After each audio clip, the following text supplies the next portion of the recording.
Samedi 7 août 2010, des pluies de mousson ont provoqué de gros dégâts en Corée du Nord ces derniers jours. Et puis nous ferons un point sur les températures relevées ce vendredi 6 août dans le Grand Ouest.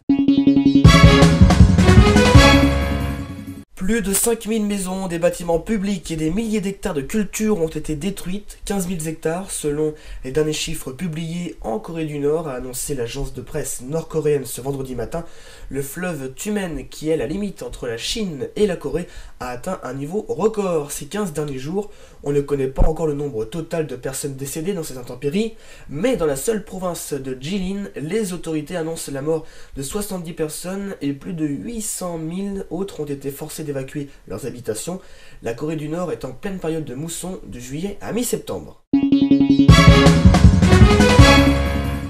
Allez, un point sur les températures maintenant relevées ce vendredi 6 août. On avait encore 18 degrés à Cherbourg, c'est pas bien chaud, 19 à Brest, mais 24 degrés à Alençon, 25 à Tours et 26 degrés du côté d'Angoulême.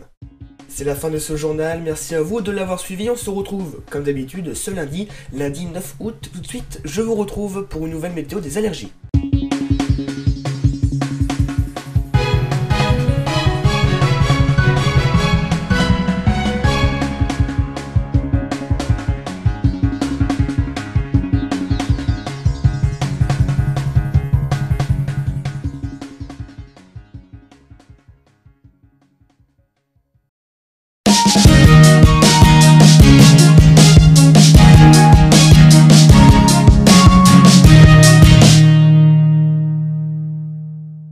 Bonjour à tous et bienvenue dans cette 7ème météo des allergies réalisée en partenariat avec Infopollen. Les risques prévisionnels présentés dans notre rubrique météo des allergies sont issus des relevés, observations et calculs réalisés par le réseau national de surveillance aérobiologique. À la fin de cette session, Sophie Fra nous expliquera que la pollution de l'air peut avoir une influence parfois importante sur la pollinisation.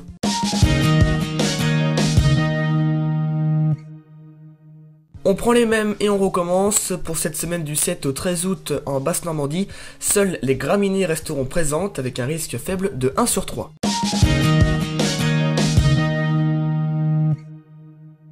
C'est exactement le même programme que la semaine dernière en Pays de la Loire, prévoyez seulement un risque de pollinisation aux graminées faibles de 1 sur 3.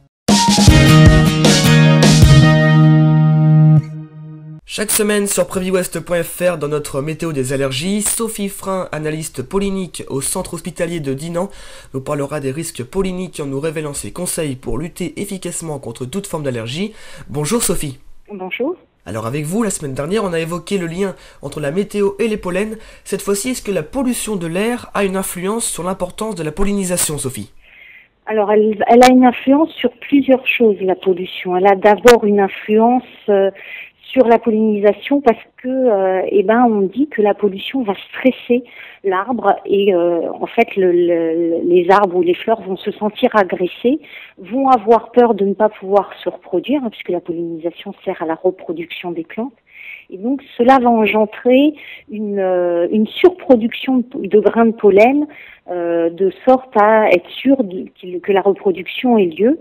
Donc ça c'est une première chose. Et en plus, il va y avoir une augmentation, l'allergie elle est due à une protéine, et va y avoir une augmentation de la production de cette protéine dans le grain de pollen, ce qui fait que on augmente encore le risque allergique du grain de pollen.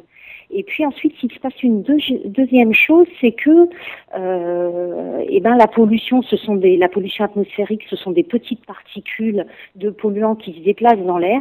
Et cette pollution, elle va s'accrocher à nos petites protéines qui sont contenues dans les pollens.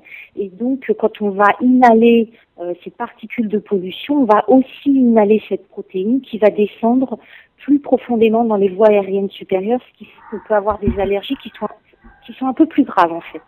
Merci à vous Sophie pour ces précisions, on vous retrouve la semaine prochaine pour un nouveau thème. Samedi prochain nous ferons un bilan avec vous sur l'importance ou non de la pollinisation des graminées en 2010. Découvrez le service automatique de diffusion de notre partenaire Infopollen et personnalisez votre propre bulletin allergopollinique. Vous recevez chaque vendredi sur votre email, téléphone ou fax les risques prévisionnels qualifiés pour les allergènes auxquels vous êtes sensible concernant la région de votre choix.